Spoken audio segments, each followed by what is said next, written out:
does. Oh. There you go. She's disappeared. Look, I hit record. She's gone. There she is. She's back. Right. So, Got it. welcome. Got Are it. you still here? You are still here. Yes, good. Right. I'm So, still here. I am very pleased to introduce Sarah Darling from Canine Gait Massage. We are talking tonight, hopefully continuously, not via text, about all things to do with our dogs from all ages and helping them with injury prevention, with keeping them as safe as we can, as strong as we can throughout their lives. And it's the simplest ways are looking at environment and the things that we're doing with them and where we're taking them and how we set things up around the house. So it can be really cost effective, can't it, Sarah? It can be really easy to do, but it's not always. Some of the things are just yeah, I know. And it is the simplest things, simple adaptations. And this isn't just with our vulnerable dogs or dogs that have been injured or dogs that are going through chronic conditions.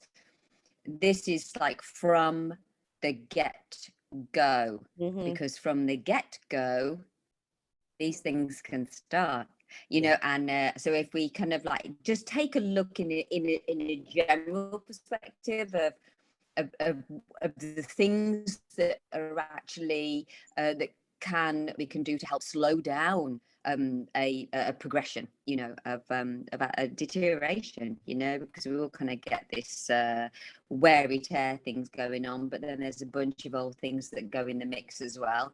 And it's things that we can do just to observe. So knowing a little bit more about our dogs and our dog's body, and also things that, you know, that are available out there and really to consider, because we sort of don't play a really important role in, you know, in our dogs' musculoskeletal health and mental health and well-being. You know, so I can share some bits with some clients that I'm with currently, and tell you just really a strong common denominator, you know. In one respect, I was literally just before we go in any further, I was just 3 weeks ago, I did an amazing kind of like a 3-day event in a huge big park over by my way, and called all to do with dogs and sustainability, you know. So we had like dog training and the importance of kind of like recall and things within environments, you know, around other dogs and animals and wildlife and things. So it was absolutely brilliant. So I was there and I did 3 whole days of muscular health checks, and just like way over 100 muscular health checks. And I have to say there was maybe only two. I was on the floor and ready, you know. I didn't care. I just didn't get up. I was seized up literally by the end of it. But they were just one after the other, and the strongest common denominator of all, you know, from talking to moms and dads, but also what I was feeling through every dog as well. So, and these are like from fit, healthy, as we deem, you know, fit, healthy dogs, right through to orthopedic, and you wouldn't believe the similarities.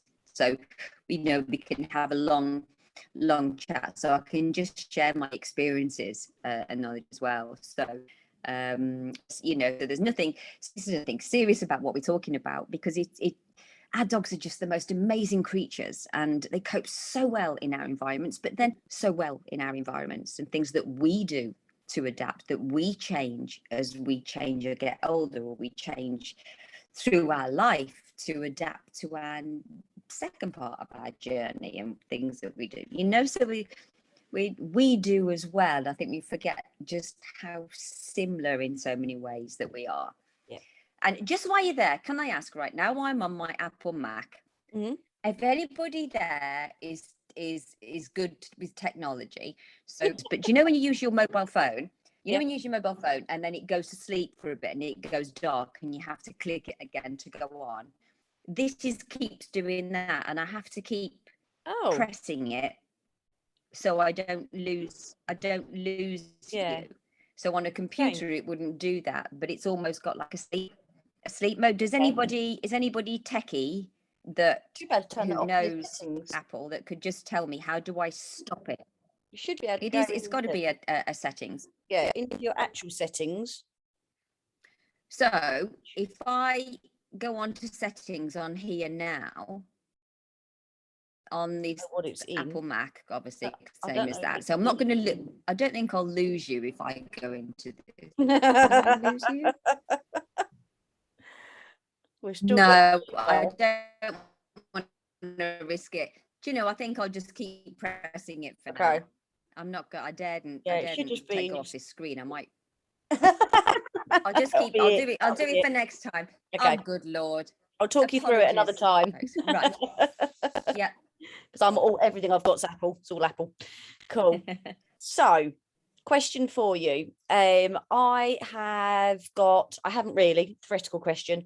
I've got a dog I'm bringing home who is a year old, rescue dog, and I'd like to try and make sure that they are in the best possible environment that I possibly can.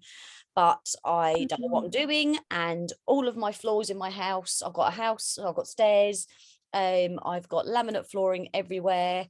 We've got steps leading in and out in the back garden, stairs going up and down as well. And my dog is going to be really active. It's a Springer cross with a cocker, so it's going to want to do loads Oh, of good stuff all over the Lord! place. What? It's a I said rescue. theoretical. Springer cross. None of this is me. It's not a terrier, so you know it's not real. So what could I do? What could I do? My dog is now coming home with me today. What can I do from this point onwards to help my dog be strong, be safe, prepare them for their future? Well, clearly, if your dog was actually coming home with you today, I'd like to think that you'd have contacted me a little bit before this, so we could arrange to make these alterations in the house. Here, you're dealing with. I think you're not actually just dealing with. Yeah, you're not actually just dealing with physical, are you? Here, you're actually dealing with mental, as well. So creating there's a lot of environmental things that you would need to be considering. So that conversation with you at first, prior to bringing your gorgeous rescue back, is just understanding a little bit more their anxiety levels and separation anxiety, that sort of thing. But you're creating a lot within this environment here, because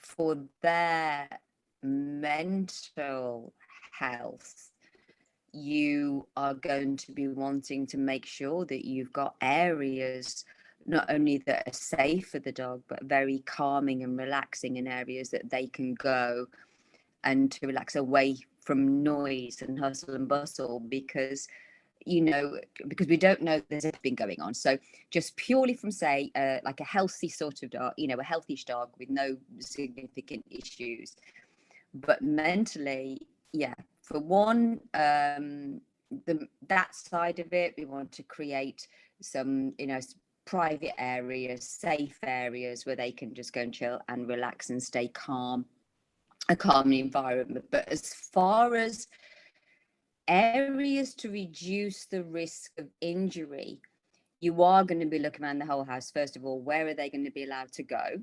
Where do you want them to go, and where do you want to actually block off for them for safety? In the home, if you've got a crazy kind of like nut dog that you've actually just described there's going to be lots of zoomies, lots of jumping around. And when you're looking at a rescue dog, let's just come back, you're just talking about going from a rescue, their arousal levels are going to be very heightened, and you don't know what traumas they've gone through, but they're very nervy and stressy dogs anyway.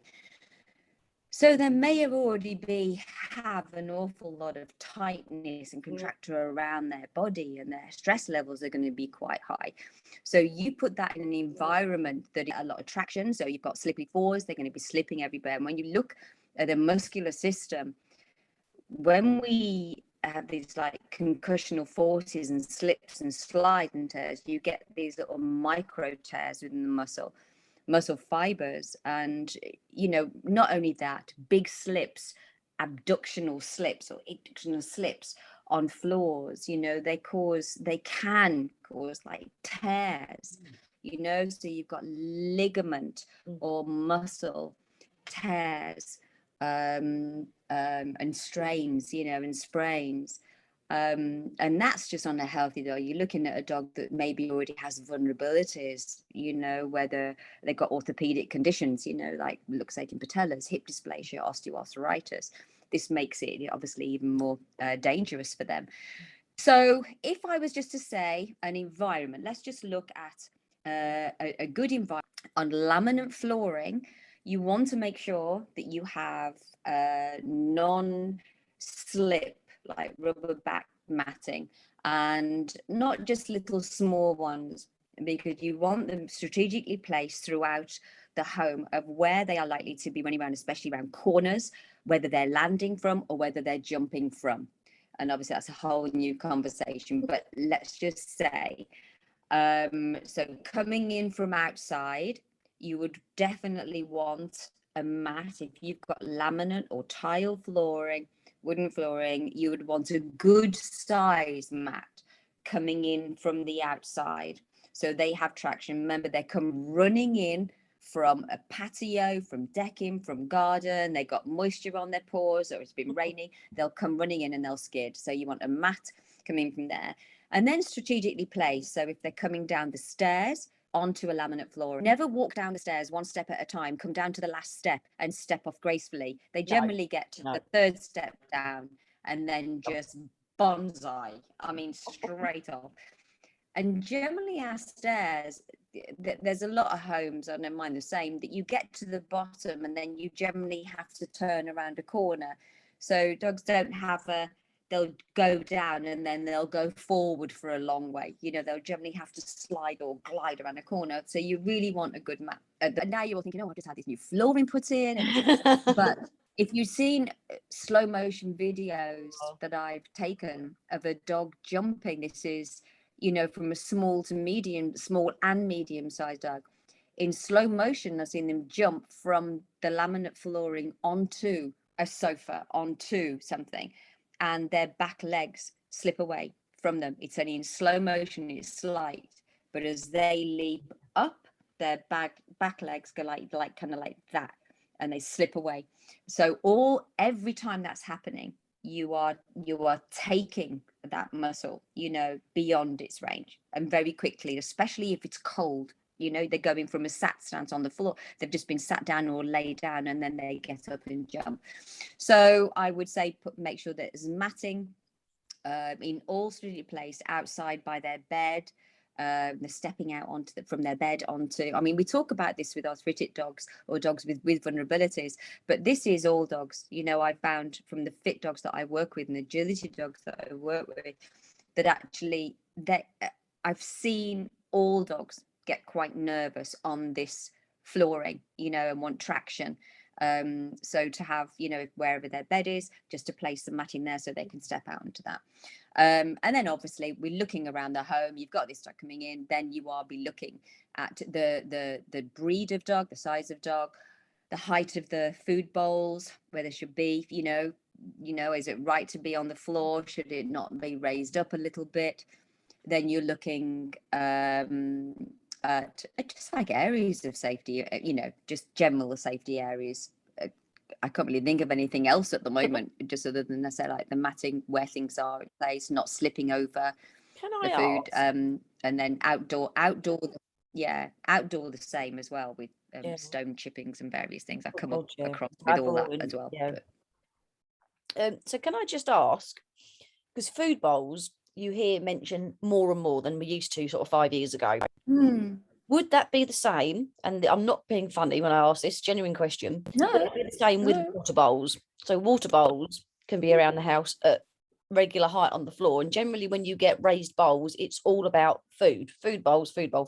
You don't hear water bowls. No, I've always gone. There's a lot of controversy on not with water bowls at the moment. Let's just say with food, there's so many different opinions, because you hear, it can be really bad, for someone to say, because of like bloat, and it's going too high and things. But I think more and more I'm looking at all the benefits that I use on a daily basis of the dogs that I work with. And when you look at, in fact, I'll send you a picture tomorrow, and then if you wanted to post it, of this dog that's just changed the way that they do it, it's really interesting to see. Cool. So if you think our dogs, they sort of like, they sniff a lot and they're down a lot all the time, you know, and obviously then with any, you know, sort of back issues or leg issues, they offloading all the time, and it puts more stresses on. And this is one of the reasons why we lift, because you really get a balance. And if you can imagine us being on the floor in all fours, you know, it's really, it's a lovely balanced position, equal as well. So of course, when the head goes down, of course it's a natural thing for a dog to put the head down, but then we're getting to know so much more about some of the issues, you know, the go on with our dogs, you know. So we're trying to protect that a little bit and take some of those aches and pains and stresses away from them.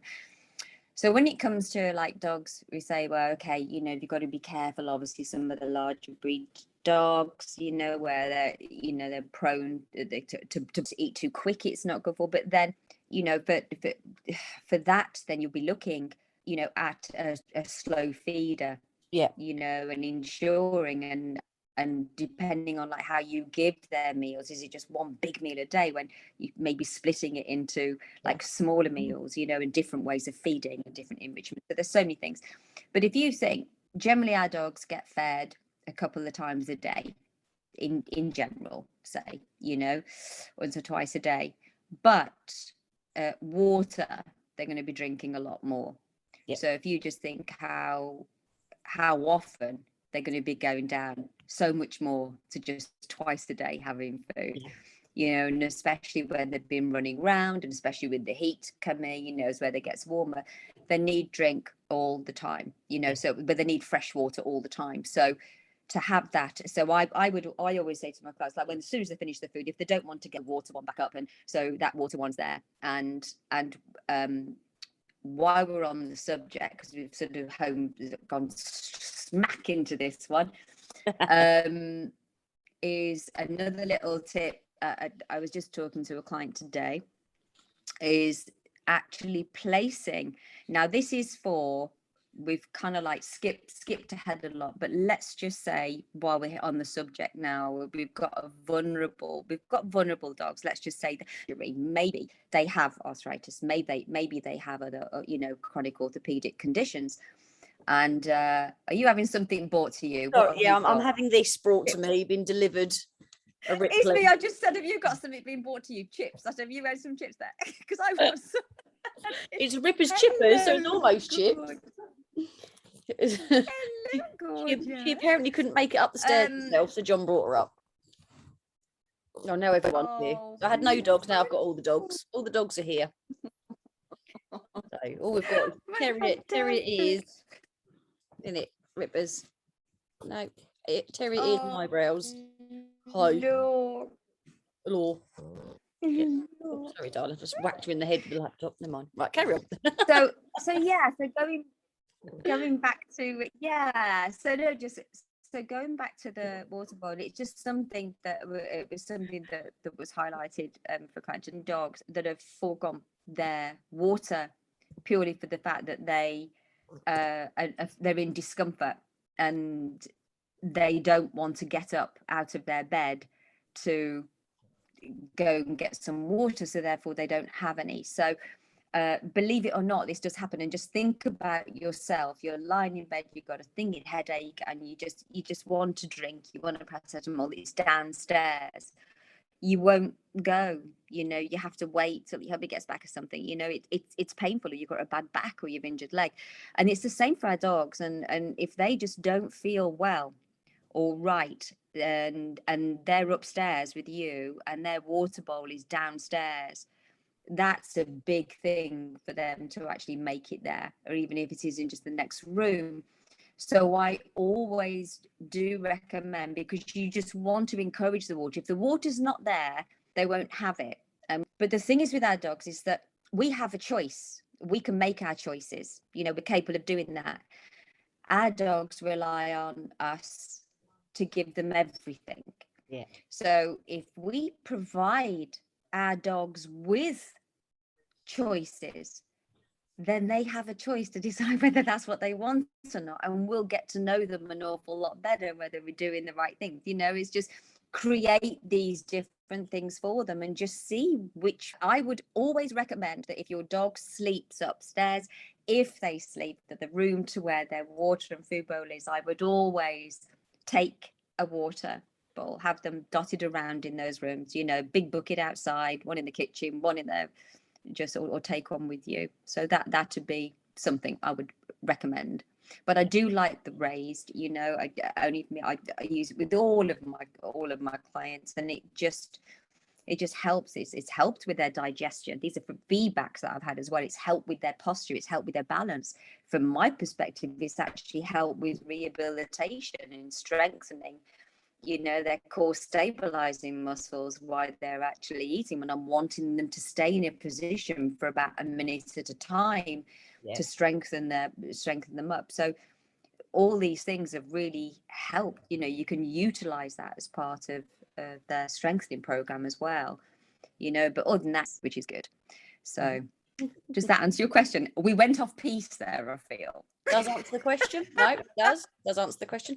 And I have noticed, because we've got there's a bowl just off of the bed all the dogs are on upstairs. Then we've got bowls everywhere. But the lounge, I'm not quite sure why, but we've got a bowl and we've got a water fountain in the same room for some reason. And the dogs always, all three heights, Ripley and Merlin are two different heights completely, because there's like an inch different. So it's two different heights. That's small and medium, definitely. And then giant for Aero. Three different heights, know what I'm talking about. They always prefer the water fountain, but it's not a posh water fountain. It's not got loads of filters or anything, but the area they get the water from is raised. It's off the ground, so it's several inches off the ground, and so it's much more comfortable for all of them to use.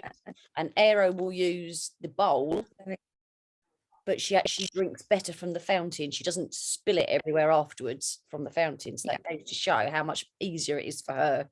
And even Ripley will use the fountain, yet she has to almost lift her head up a little. Well, she doesn't have to lift her head up, but if she doesn't, then her beard gets very wet. And also, like, I'm asking, you know, like the actual heights, like, how do you know? And they say, well, that's the height, what's the height? And I think the general consensus is you know, if you are inshore, if you're standing on all fours, you know, the dog's point of shoulder, we know that. And if you can use your little model there and got that, so the point of shoulder on all fours there, so there's the dog's point of shoulder. The bowl, you don't want it any higher than that point. So I always just say, you know, if you're unsure, if you kind of go between the elbow and the shoulder, you know, there, you know, you're going to be safe, but you don't want it up too high. It could be that level with the point of shoulder and have like a lip, because then that's not good for digestion. You still want them to be able to lower their head into the bowl. Yeah. Otherwise, they've got to stretch quite a lot to flick the water in, haven't they? Yeah. I'll tell you one thing little interesting to look at, and we're looking at environmental factors and choices, and we will go into this more with our conversations that we're going to have, but we're looking at like loads of big steep steps. I would say even from the fittest dog, you know, I'd be looking at creating another step there. And believe me, because I've seen injuries. I have one dog that actually got fractured carpals from slamming them against a step constantly when they came into the house. And this is a fit active dog. But the step was so high and it just kept knocking every time. So, you know, looking at the height of things, you know, I would sort of always say, if you've got a really big step into the house or really big step onto a patio, I would always contemplate putting it around there. But there was you may have heard this, who say, like, you know, we always talk about maybe putting a step or a little ramp on thing. They say, but my dog, you know, has you know, I put a step there, never uses it anyway. I put a ramp there, never uses it anyway. They jump over. But a really interesting one, you know, we talk about dog, they put a ramp out, because I mentioned it, and then God bless them, they went out the next day and sorted out a ramp from the outside in. It was amazing. They said the dog jumps over it and it's causing more harm than anything. But they found that it didn't want to go on the ramp. It didn't want to go on because it was MDF. Oh, right. Nothing wrong with MDF. No, but it was slippy. Yeah, it was slippy. But you know, the old long rollout yoga mats on there. Yeah. and put that on, walk straight up. Brilliant. Yeah. Straight That's one up. So thing I do with being aware.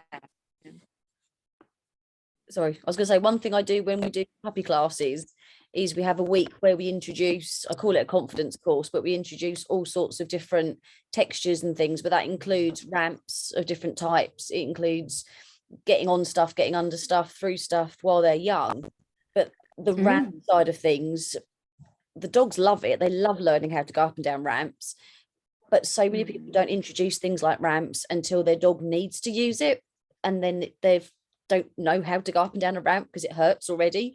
Whereas if they already know how to do it, and they enjoy doing it, and it's something they find easy, then when you do come to a point that they need to use it for things like getting in and out the car, you know, they're more likely to use it because they've done it before. It's not a brand new thing. People don't realize that actually you can teach them to use a ramp flat on the floor and just walk across it before it's up at a really high angle, and they're trying to work just keep raising it up in little bits, isn't it? I've got a ramp, but they don't want to use it. No, because it's quite sharp. I wouldn't want to either.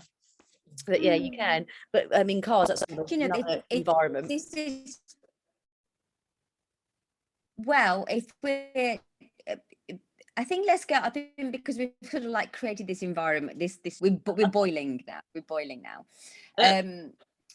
It's a good time to actually go into the conversations then about what we can do, why we look at implementing simple changes into our dog's exercise and lifestyle routine, just to help, slow we've got general wear and tear, just like us. You've got general wear and tear, and we looking at a tire.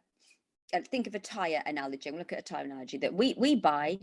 We buy tires on our car. We put brand new tires on our car, and generally want them to last about 5 years.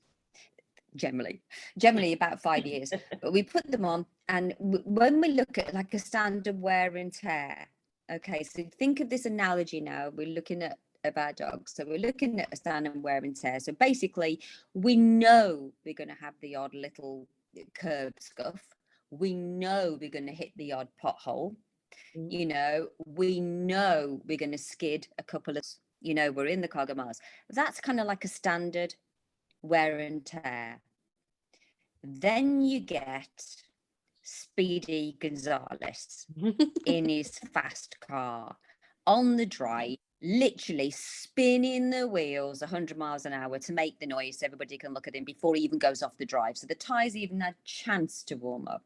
Scoots off the drive, hits every hill that he can, jumps up, skids down, spins round corners, brakes, does zoomies, does wheelies. And his tires are going to wear out a hell of a lot quicker, basically. So if you look at that kind of analogy, you're thinking, well, if he knew place his tires that quick, that he could have saved those tires, then to last a little bit longer, then maybe he would have considered that a little bit more. Yeah. So think of it in that is just that we have a general wear and tear. And when you look at, I'm going to mention the arthritis in that with our dogs, because initially we sort of just think of our dogs being, 7, 8, 9, 10, 11, and there's sort of this big word comes up, but we know that is not the case now, and listen to like canine arthritis management. I think now we're looking at 48% of dogs, is it, from the age of, but basically you've got arthritis, which is just from general wear and tear and aging. We know that's a standard, but then you have the secondary part, which actually comes from disease, that are like predisposed in dogs. And then adding on to that these are the things that can increase it. So we know that dogs that maybe they have like hip dysplasia and elbow dysplasia, they're born with that. And we know that then these change mix, we do have things then like add into those stresses. And it could be obesity in our dogs, then it could be repetitive stresses and strains, so we look at all these things thinking, well, there's some we know that our dogs can come with predisposed issues, and we know then we can be an environment that's really good for that. But let's just look at other reasons. So you've got your obesity, but you've also got repetitive stress, and this is what I want to just talk about right now, because this is huge.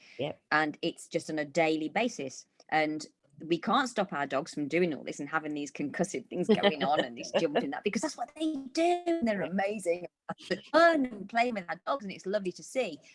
But we can make just add in little bits and take a couple of bits away and adapt, and just literally just simple adaptations into their routine to limit these forces, to limit the stress, which then you will reduce the risk of injury, reduce possible vet bills from the jumping and the running and things. So, we know one of the common injuries, isn't it, is just like cruciate rupture, famous, in dogs, from like traumas and things. So we've got all these things of, how did they go? They fell down a rabbit hole. We can't help that because dogs will run across fields and these things happen.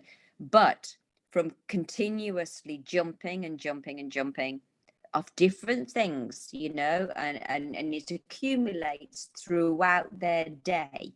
We're not looking at a dog maybe that is just in their exercise activity. We're encouraging jumping and jumping.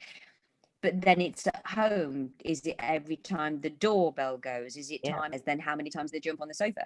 If they were jumped on top, up and down the sofa 20, 30 times a day, you're looking at another 20,000 jumps a year. Then the knee is probably meant to be going through. Add that with stairs, add that with exercise, add that with how many times a day do they actually go onto their back legs? So we look, and then, so this knee that is already at a certain angle anyway, all these and they can be incorporated quite easily. So let's just have a little look at that. But I do want to home in. Now let's just go back to the car, jumping out of the car. Oh, yes. I know we always think that, that when a dog gets to when our dogs get to a certain age, maybe they've got a bit of arthritis, we wait, these sometimes they don't manifest until they're a certain age, and then we can just start to see these stiffness and things. But we know it can take years to get to that state. This is the thing that we learn now. It does take a long time. So these little symptoms have been sort of creeping in at different times, but however, we generally at a certain age will say, okay, we're going to get a ramp for our dog now.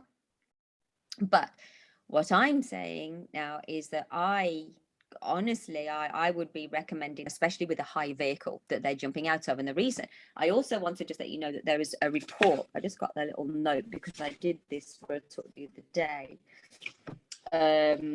Is the jumping out, so the boot, it was in the vet journal, an article in the veterinary journal, and they did a test, and they did force plates. They put force plate forms that replicated like the different type of vehicles that you get. So obviously we know that you get the big SUVs and the high one, that's going to be more. But so you're looking at generally the forces from when our dog jumps down, there's about 4.5 times our own body weight that comes down on those forelimbs. So we don't think of it as just their front legs are jumping down because they make it look so easy and it's so light. You really have to add on a few of their shoulders. And then also remembering that our dogs, they don't have a collarbone, they don't have that hard structure. This is all soft tissue. It's just like a car sling. It is just fascia and ligaments and tendons and muscles. And that is it, and it's just loose. And that's what gives them their mobility and their range. But of course, soft tissue, it's micro trauma, where you can get these, muscle sprains and strains, muscle strains and ligament sprains. In their tissue from jumping. But however, they did this test and they've seen dogs, different breeds of dogs, jumping out onto this platform with force plates. And they found, let me just say, it was a standard, they increased, so they actually found that by measuring the force from the different size, obviously a smaller dog coming out of a smaller car, you know, and they were doing it all different ways, that then they did this, I think they actually did do the radiographic evidence, but it actually showed that there were changes within their joints, you know, so it really raised the risk of accelerating, you know, or speeding up the chances, or, you know, or hiding the risk factor of fit, healthy dogs. Yeah. You know, so it just showed the forces. Yeah, it just showing that forces through the joints. So if we made a start, and when you're looking at younger dogs, maybe when their growth plates haven't fused properly as yet, you know, you are then damaging the structures around that support the joint, like all the ligaments. So you can get, you know, you can start problems from a very early age, you know, and at a young age. And so, but also then you've just got this constant, you know, knocking effect on this cold muscle, you know, going from a cold state in the back of a car, jumping out constantly. And if they've been sat down in the back of a car for a long period of time, of course, then you've got a muscle that's been sort of shaking around in the car that's probably contracted. So it's more susceptible to being, you know, stretched in length and hurt, and you know, having like torn muscle fibers. So it is really, if I said that was like a passion, I would just say, let's just really all try looking at what we can do. Now, you may have somewhere it's okay for you to say that my car won't get, you know, I can't do that. Or maybe I've had people that just say, well, you know, maybe that they've got a bad back, they've got their own mobility issues. You see some of these ramps, they're pretty heavy, you know. I mean, it's not all. Sometimes they haven't got room in a car to put steps for a dog to get out, or a ramp to get out. So let's just look at, like, okay, well, what can we do? So this is what we need to do then, is when we're working with people, clients, and you know exactly the same. It's if they can't do one thing, then what can we do? What can we do to help you? Because we work together as a team, and we have to make it achievable. So, you know, in that circumstance, you know, I have in that situation right now with a couple of dogs I'm working with, and where that is not it's not achievable to get a ramp in the car for the dogs to jump out with. So they've actually got really good harnesses, and they've got a handle on the back, so they wait until till they're pulled up. The dog is not allowed to jump out the car and just run straight off on cold muscles, which is another thing that we can, you know, ensure we don't do.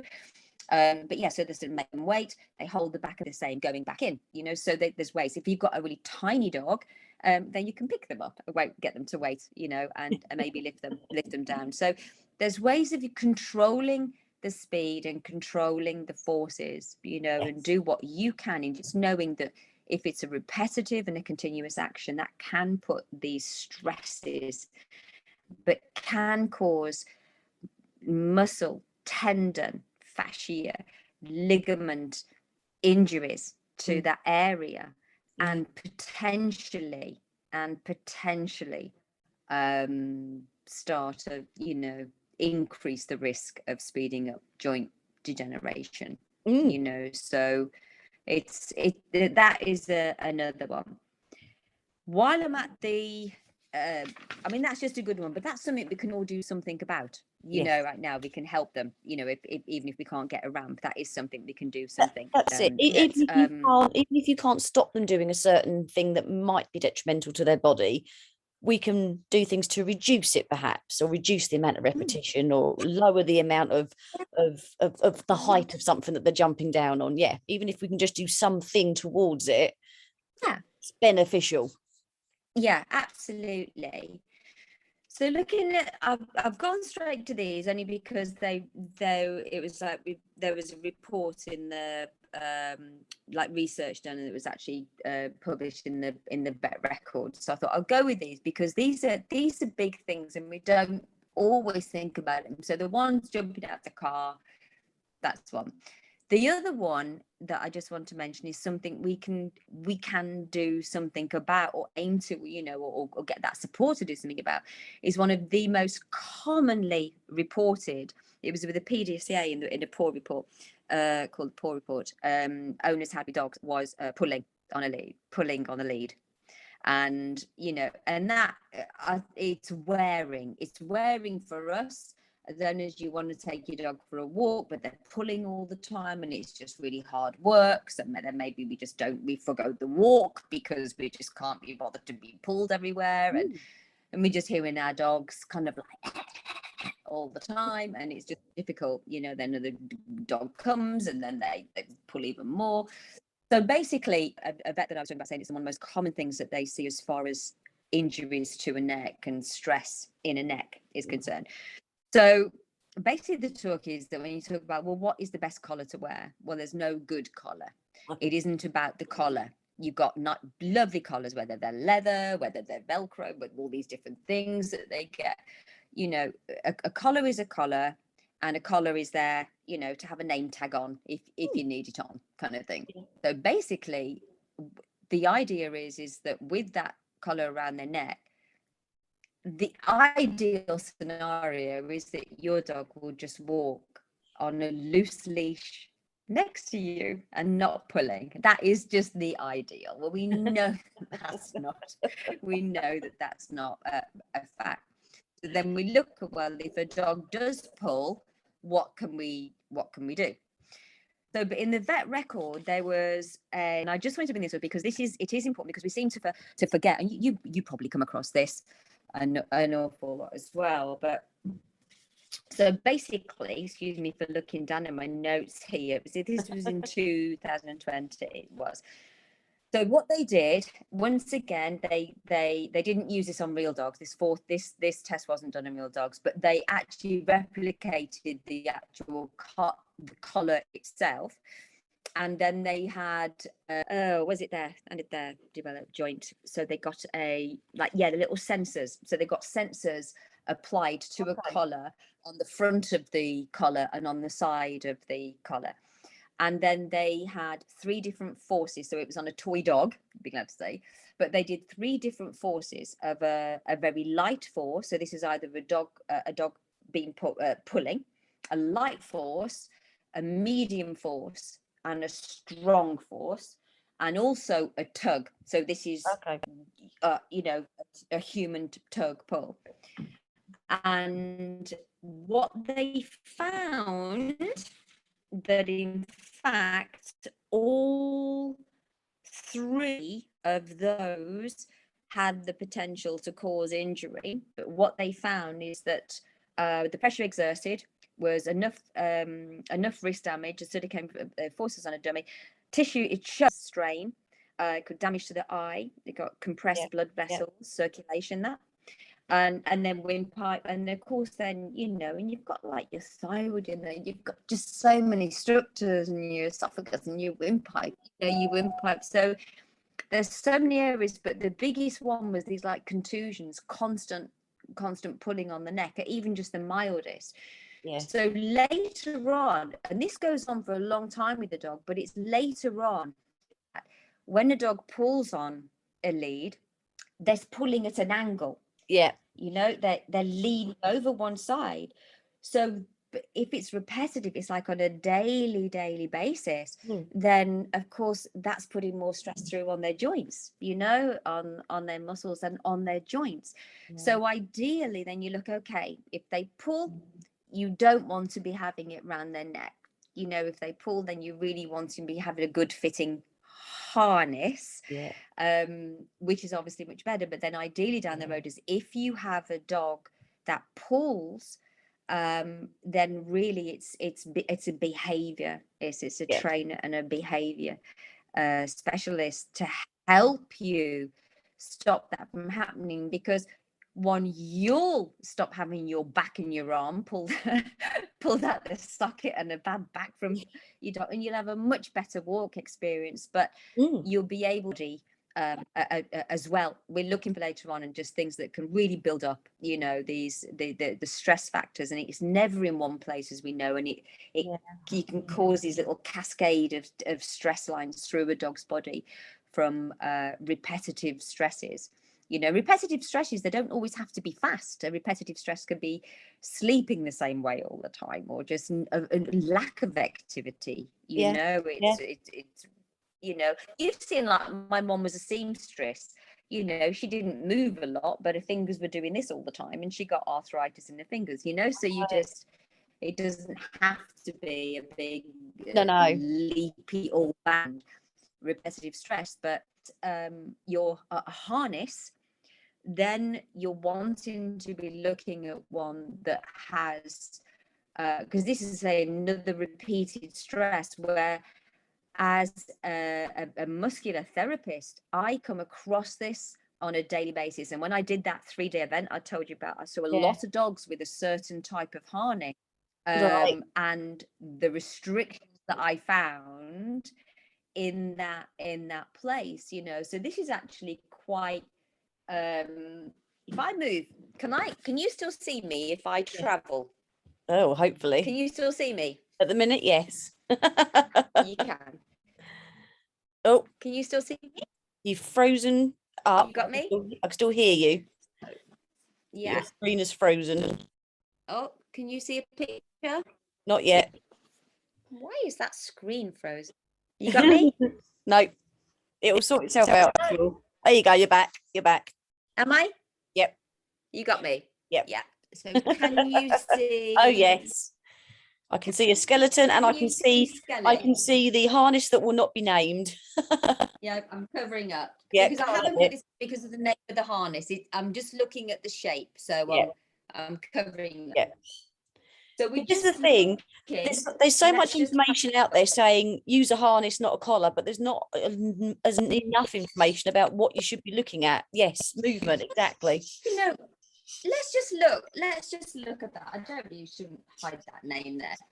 Okay, I'm coming down here now to chat, because if we just look at let's look at the ideal scenario anyway, what we're looking at. We just don't want our dog to pull, you know. And if you just look, you know, a dog without a collar, a dog without anything, just walking freely with no restriction, it isn't the case, you know, because we're environments where we need to put these equipment on our dogs.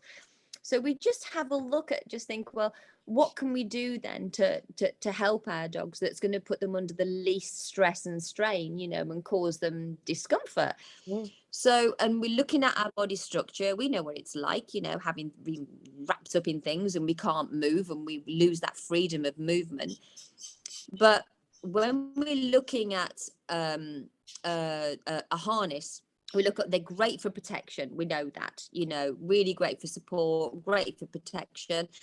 But also you still need to look at your dog's breed and size, you know, and things that are appropriate. I've seen harnesses that are not appropriate for that. The harness is appropriate for them, but they've got a harness on that comes too high up on the neck. So when it's been pulled, that can equally it's a good fitting one. Is it a deep chested dog you've got? Is it a small dachshund that you've got? You know, there's some amazing, incredible harnesses out there, but it isn't one harness fits all. You know, it's really important. And sometimes I see the fitting quite tight around the chest, and you get a big, don't think of a Labrador or a boxer dog, you know, and they've got these big chests, and they're running and they need to breathe, you know, and they've got a harness on that's quite tight around that area. So you need to know that the fitting is right. I always recommend going to a really good pet shop, you know, that you can take your dog in, that they specialize in, that they'll put it on your dog and they will fit it correctly, you know, rather than sometimes, you know, just going in without the dog and saying, oh, I like that one. You know, it's really worth it because it'll last a long time.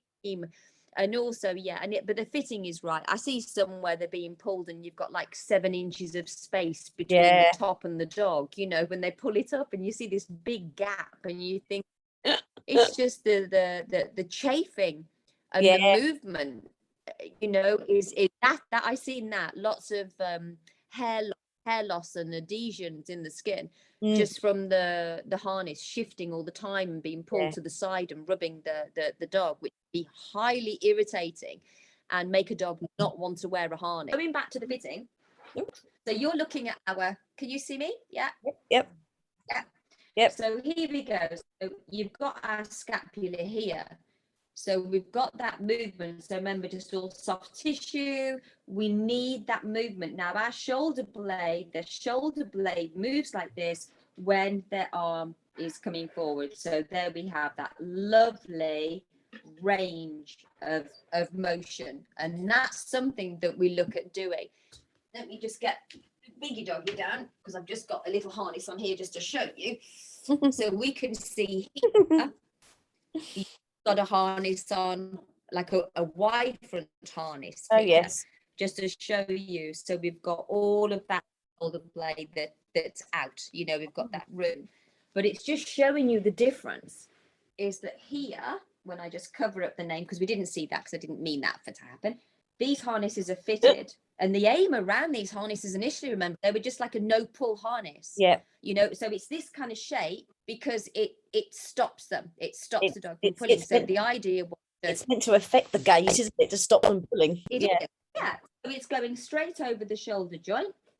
So basically your dog then will just move the arm forward like that, and it restricts it, and of course then you can pull back and it'll pull the dog back, and it'll, initially, if I can, you put this harness on, and then maybe in 3 or 4 weeks they've stopped pulling, and then you can change to a really good harness or a collar. But that isn't often the case, because we see this harness must work these all the time. But so if it hasn't worked and they're still pulling after 6 months or 6 years, then, and they're still wearing these harnesses, then it's not done its job anyway. But it is just restrictive. So that would be the same as us walking with somebody. If somebody put a scarf literally right around there, and we were just doing this. So it's exactly the same thing. So with our harnesses, that causes restriction, because we need, for a dog's body, the same as us, to move optimally, to be free flowing, because we rely on our muscles to contract and relax, to recoil, so we've got this movement in and out and in and out, and that allows our dog's bodies to flow smoothly.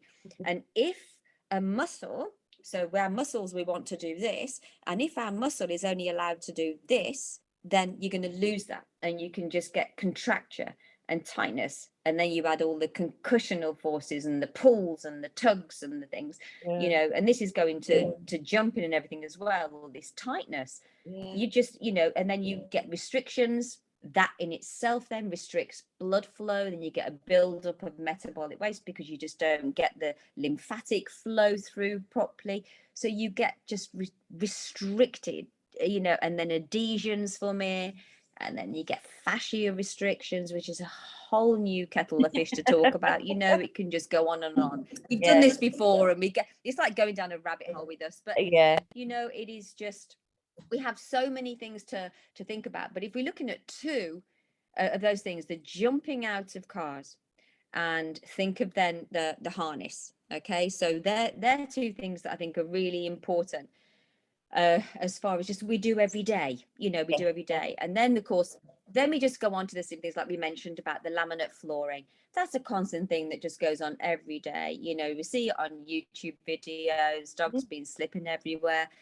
And we often see our dogs sort of slip. They come in, I've got so much matting on my floor, and literally, because I get lots of clients come to me as well, and I've got literally like 4 inches gap, and I'll see a dog slip on that 4 inches, and it just kills me, because everything is covered, and I think it's always that one sunny little place. How do they find that spot? I know. So it is frustrating, and we can't do everything, but we can do a lot. Slipping can hurt. Repetitive slipping can really do some damage. And it's not just laminate flooring, is it? Sometimes we think, well, okay, I've got carpet throughout my house, but some rooms the carpet is a lot smaller than other areas, and so Oh, I've got rugs and mats on those spaces for my dogs, because I know that I know that I can slide around quite merrily myself. So if I can, the dogs definitely can slide.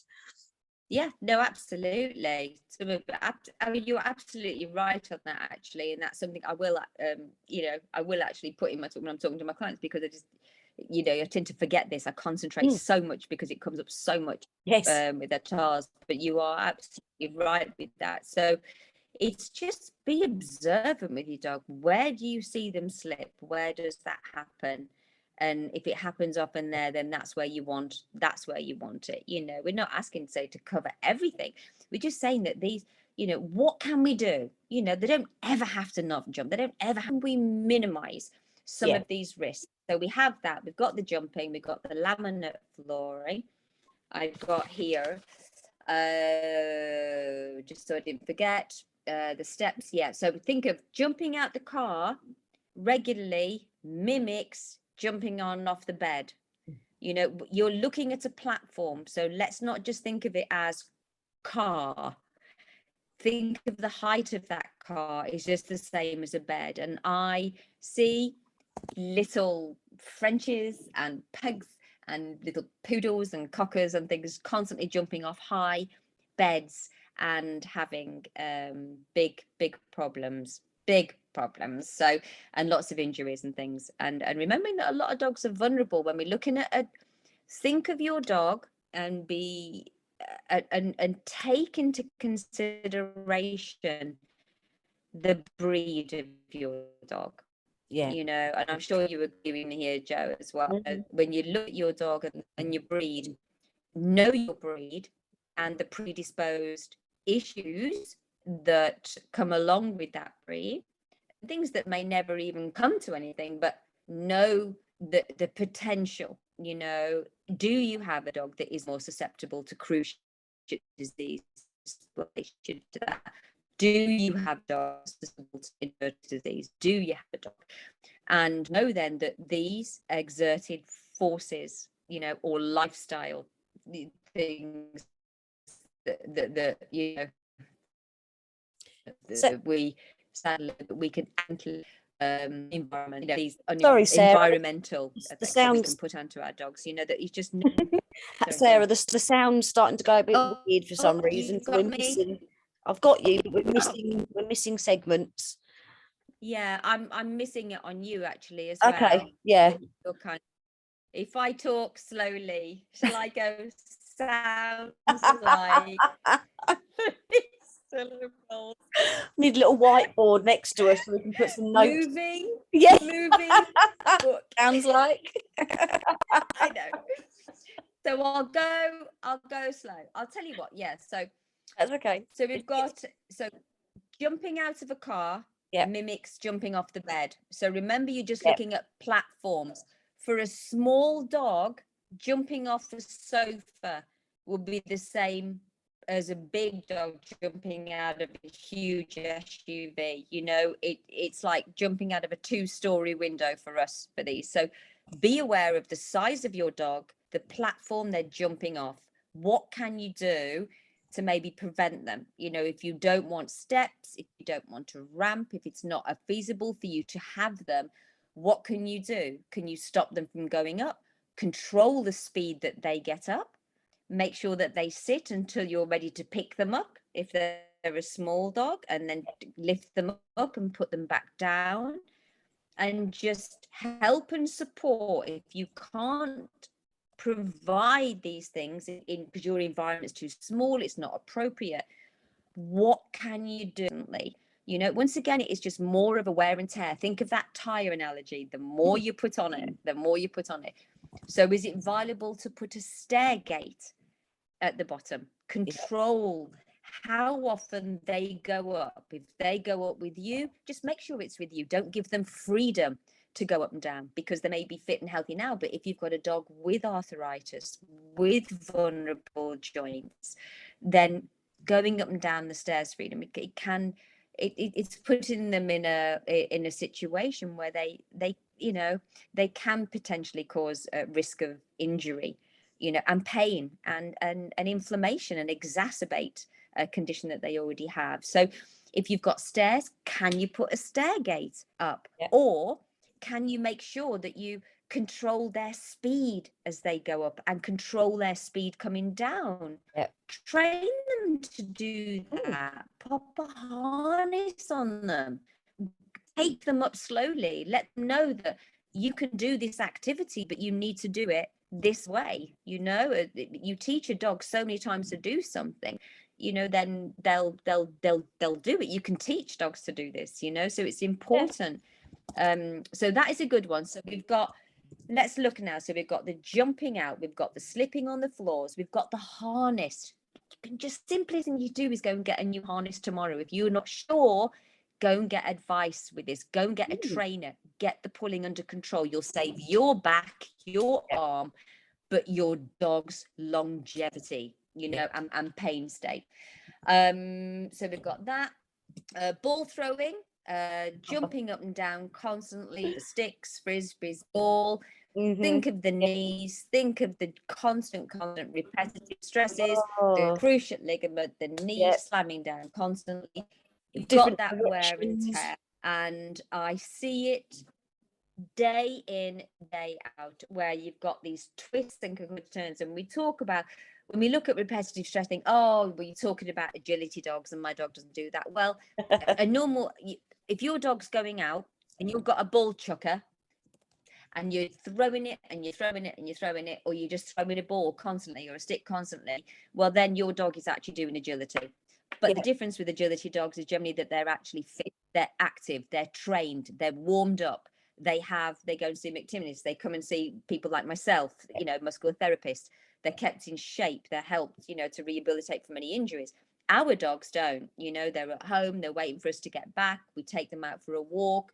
They go straight into running and doing this, and they're not generally trained for it. No. And so therefore, yes. So when you're looking at your gun dogs or your agility dogs, your fly-ball dogs, you take our dog out into the field and make it run backwards and forwards for a ball and jump up and down, racing down, landing, twists, turns, concussive forces, landings. It is just the same. There's the more same potential for injury. More strain doing that than doing dog sports, because things like agility and hoopers and things like that are set out for the dog to be going in a certain direction and not jumping and landing while they twist and things like that. That's it. Yes, it. And there's no control, and say a dog will keep going until you stop. This is one thing about giving them choices, is that the more that they're in pain, the heightened their pain state can be, and they can go through a lot more pain, which is what we don't want them to go, keeping their arousal levels high. So anyway, so we've got the jumping in that. So what can we do if you've got this thing with the ball chucker? We have a lot saying the ball chuckers are just a nightmare. They're just, they can cause so much problems. I want to throw them all away. But equally, I just want to mention that I've actually got a client who has a disability and can't walk their dog very far, and their dog loves their little ball. So they take the ball chucker and they're pretty much almost sat down, and they just they kind of like do it really low, and they kind of just roll it on the floor. They just scoop it along the floor. So they do that a few times, and then they go and throw it in the grass. So the dog's then hunting for it. So perfect. You can change the way you use these things, So a ball chucker, quite honestly, no, I wouldn't be wanting to use a ball chucker, because I know the forces and the stops of the dog and the twists and the turns. So if you've got an arm and your arm's fit enough, throw the ball a few times for them. If that's what they really want to do, then take it to a low one and then go and play hide and seek. You don't have to do it. Our dogs will do it 40, 50, 60 times. God, and then pumping, they don't feel the pain so much. They override it. Yeah. That's right. And then we sort of think, oh, but they love it, because they keep bringing it back and wanting more. They wouldn't do it if it hurt them. They wouldn't do it. And they wouldn't do it if you didn't throw it for them. There's just they need the stimulation, and they want to play. It's not necessarily that, So it's like, I didn't know how much I like wine till somebody put a glass in front of me. If they didn't put it in front of me, I'd never have had it. You know what I mean? We're going off piece to you, but it's a similar conversation. Like Aero anyway, Aero's got pullers. So the big round purple hoops toys, Yes. and she loves them. But the thing I like about them is that I can get them quite far away for her to follow by rolling them across the floor. I don't need to throw them up, so she doesn't need to jump. I can roll them in every direction. Hang on a minute. And she doesn't have to jump or twist or turn or anything. I can roll it that way when she's over there. So then she's got to go past me to chase it. You know, she doesn't have to do lots of jumping and turning and things like that, because obviously she's a Labrador. You know, there's a chance that joints and things can go wrong. Yeah, and absolutely. And what you're doing with all the things you're doing is thinking, okay, you know, I have this breed. What's really important in that is just because our dog, we want our dogs to be fit, which means that we want, you know, core stability, our stabilizing muscles strong. You know, we want all the major muscle groups in our body strong, the ones that makes them run, jump, leap, the ones that makes them sit, the ones that just give them a good posture, everything to protect their joints. So what we don't do is that what we find that we see a lot, and these are the things that I deal with these situations on a day basis. This is why I'm just talking about this, you know, it's because I see it every day and I deal with it every day, and my hands are in the muscles that have been affected by this. But generally, you know, but we do find that our dogs, you know, they can be at home a lot in the day. I mean, because we work, you know, life can be like that. Then they'll be sitting around an awful lot, and then they'll go out and then they'll go for a ball, and then you know, the muscles will get tight, but they're not balanced. And if I was to say that, you know, stop exercising and start moving, that's something we need a webinar on that. Stop exercising and start moving. That's I came up with that saying. Nobody else use that now, because if you think about it, exercising, that's it, paid and medic. When we're, what do we consider exercising? A lot of us do. I did with my dog. That you think, okay, I'm going to take my dog out for a walk, give him some exercise. The ball will come with me. You know, be the ball, it'd be sticker. That's the exercising. So they jump and they run and they leap and they turn. But then what is balanced about it? There's not a lot of balance about it.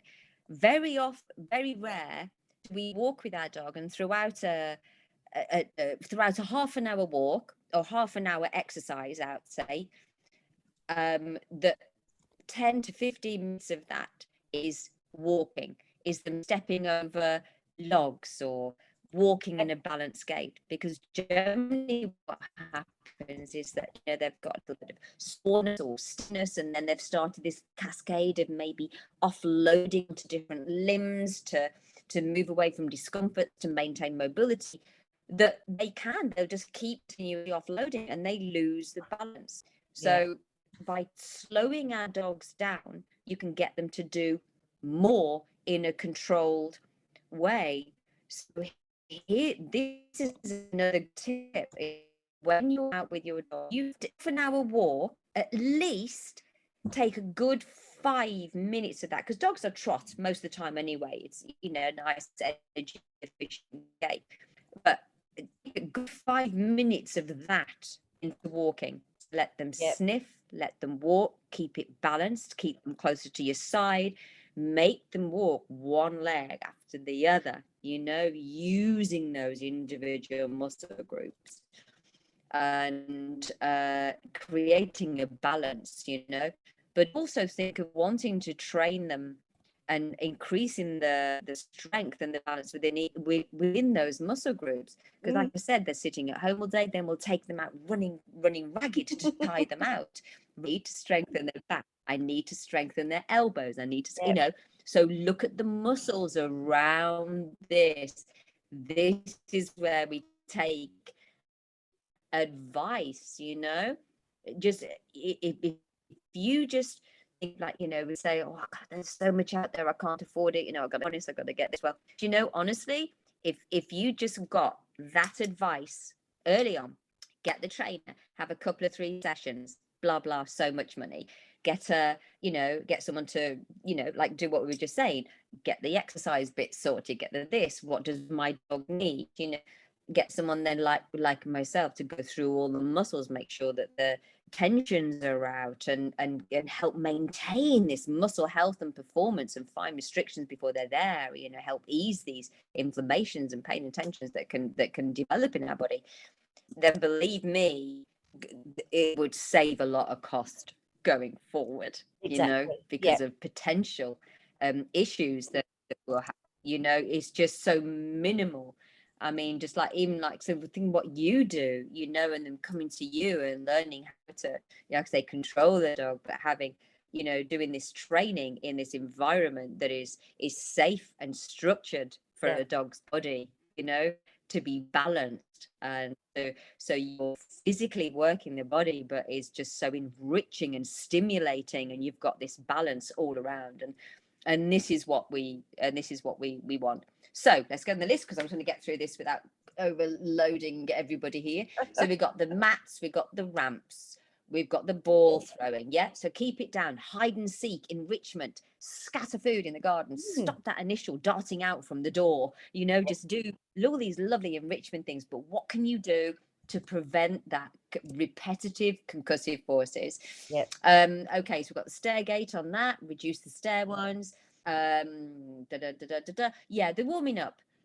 If you're going out for that big run, you're going out for the big walk before, and especially if your dog's been at home all day as well, warm them up first. You need to get that blood circulation going through the muscles, get that elasticity, especially for a dog. If you're getting a bit more of a senior dog, you know, like around about that 7, 8, 9-year-old, maybe they're showing signs of a bit of arthritis. Maybe you've got a younger dog that it has an orthopedic condition, you know, has already got tensions and restrictions. If you've seen that slowing down a bit, it's going to take time, you know, on that cold muscle to go out. You're more likely to cause a little bit of injury. They're susceptible to it, you know. Maybe they're on these restricted muscles and inflamed joints that we get with our dogs, that their reactions aren't as quick, you know. So that where our dogs, you expect them to jump out the way, leap, turn, twist, that it can be a little bit slower, you know, and the proprioceptors maybe might slow down a little bit. So we want to help their muscles warm up, get the blood flowing,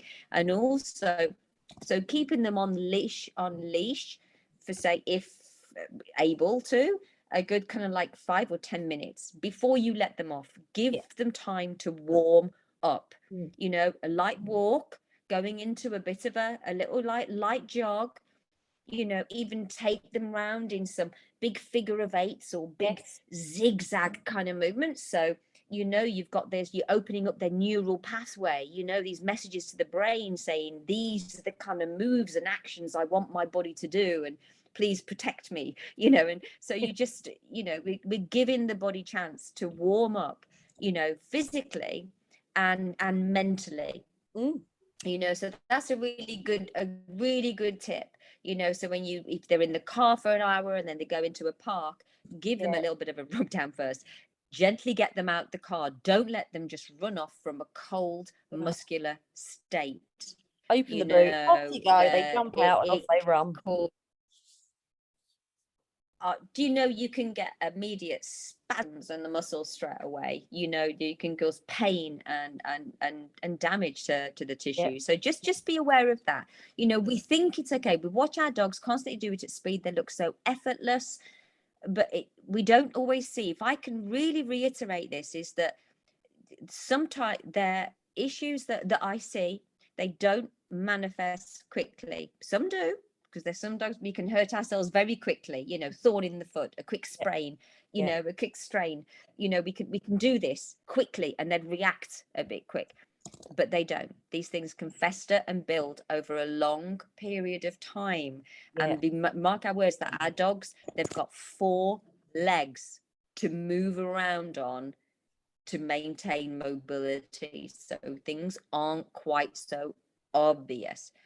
So we've got that. So we've got the warming up on the walk for a little bit. We've done that, the laminate, blah, blah, blah, blah, blah, blah, blah. If you've got a massive big activity day, maybe they've gone out for that 10K walk, maybe they've done some jumping this and running and zoomies, and they've gone mad, and they've had hoopers, and they've had this for 2 days in a row, and they've done all this, is the next, give them a rest day. Give their body chance to heal. Now, when we say rest, it doesn't mean to say Is that Tracy? Okay, sorry, it's just me because I'm just talking too bloody much, isn't it? That's what it is. I just keep going, oh, I don't know. Thank you for joining me. Thanks, yeah, it's the best Tracy. days. Thank you. Is that we don't think of a rest of doing nothing, and that's No, what you mustn't do, because no. remember, after high activity levels, you can get this buildup of lactic acid in the muscles. It's sore. We used to get it as humans. Remember, that's what I did for 23 years doing sports therapy and personal training, and you just lactic acid, but DOMS we called it, delayed onset muscle soreness, and it was just this buildup of lactic acid. And so you can feel sore, when our working dogs, our gun dogs, our agility dogs, but also our dogs, just every day going out and having a play, the lactic acid in their muscles, and it can cause soreness. So after you've done a big activity, if you're coming back from a big walk, I said leave them on leash for about 10 minutes to warm the muscles, put them back on leash for about 10 minutes before they go back to the car or they get back home. Bring them down to that light jog, bring them down to a walk, and give their body a chance to expel this lactic acid. So, but if you've had a big day, the next day, take it steady. We would do exactly the same, but it doesn't mean to say stop. It means to say that go on the walk, keep it a bit lighter, a bit more controlled, and then do enrichment with them. Do some groundwork at home. Going over some cavaletti poles, doing some nice, easier stuff, but keep them moving. But just give their body a little bit of a rest. Okay, I'm going on. Okay, just while we're on that point, then looking at, and this is another thing we've talked a lot about, when we recognizing when our dog is in discomfort. Am I still buffering, or can you hear me? No, Okay? you're all good. You're all good. I've just had a 2-minute warning from John. Yeah. That he's done dinner and our dinner is ready. Oh, do you know, Joe, we are just gonna, I'll tell you what, in 2 minutes. So we might have to we might have to do a reschedule to talk about pain and how we know they're in pain and stuff. I think we should. Which I think would work. I think they have to actually literally have that to hand here. So what should we, because we're going to be going off on one, because we've really covered a lot with some of the things that we can do. Perhaps then we should, because it'd be good to talk about the muscular side, the muscles, and what goes on in the dog's body a little bit, and some things maybe we do at home, and then how to recognize signs. Do you think we should do do another one, do a short one? Yeah, because the short one. Yeah, okay. What do you consider short? This is short. Yeah, because then I can circulate this to people that couldn't make it today, because I know there were people that wanted to come. There were a couple of people that were on at the start that have disappeared at the very start. Yeah. Which is fine. So then people get a chance to watch that. They might then have some questions and then can watch the next one. Yeah. Might have more questions and things, because I think because we jumped in, we do it every time, don't we? We kind of jumped in at a different point. So I think if we covered a lot in the house and what we can do to obviously slow down, and stop the forces around. So we covered that a lot. But I think just a little bit more about what in the dog's body, the little bit muscles and what can actually happen, and what we can do at home to actually help support our dog in that way. Well, and then to recognize and what to watch out for, and that as a separate thing. I think that we could get through that, and if we stuck to it like glue, it could if work. we stick to it like glue, we both deserve a gold star. We just have to write an itinerary out. We'll do that next time. We'll write the itinerary, because we go off piece very easy. So we'll write the itinerary that this is, they're still listening, who does watch, then that's great.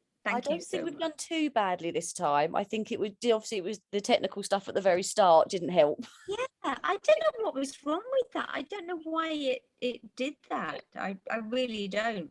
Because I've used that computer before, so I don't know I why. don't But know. It was just I was making me laugh. you look like Max Headroom. You were just 'Cause you were saying, oh, can you hear me? And I'm going, no. Oh, hang on, no. Texting it back to you. Like I'm I saying was it, just you seeing can't your hear me. text saying, I can hear you. And I think, well, I can't see you. I can't see you. Is anyone there? Hello. Oh, we'll sort it. Right. I'll leave that with you to sort out another. I know. So embarrassing. But we'll sort out another one. Let's do another one Okay. for this. And we can just say, let's done just do, some. even if it's just like 45 minutes, an hour. We'll give it a go. I've done a few notes, so I'm going to put them in with the recording of this when I send it out to people. So there's a bit of a abbreviated note version of just the points that you've gone over at the end here. And yeah, and we'll sort out another one for payment and things like that. That's a good one. We're just saying, yeah, I think we actually call it like signs of pains of discomfort, recognizing and what we can do to help speed up like our not that's our knowledge, but speed up. What's the word I'm looking for when we recognize it quicker? What's the word I'm looking for? I can't think. You know, to recognize, you know, rather than it going on for a long time. I know what you It's mean. the word, but yes, so it's kind of like that. And then what we can do to monitor it, you know, things, recognizing it, how to monitor it, and also some of the things that we can do to try and to help enhance our dog's muscular system at home. You know, the benefits of what we can do, simple things that we can do to actually help our dogs feel really good and ease their tensions at home. So perhaps maybe on that, I've written that down and what we can do. Perfect. So that's going to be, I'm still recording at the minute, that's going to be our part 2. Yeah, let's do that. That'd be really good. So I'm going to stop the recording in a second. So for the recording, I want to thank you very, very, very much for talking to us on all your different devices. Come and see you. Do you know, I think after I think when we get together in person, I'm so excited. We've just got to remember to actually go to the massage. that is just going to be ace. Right, let me stop the recording. So we're going to stop it.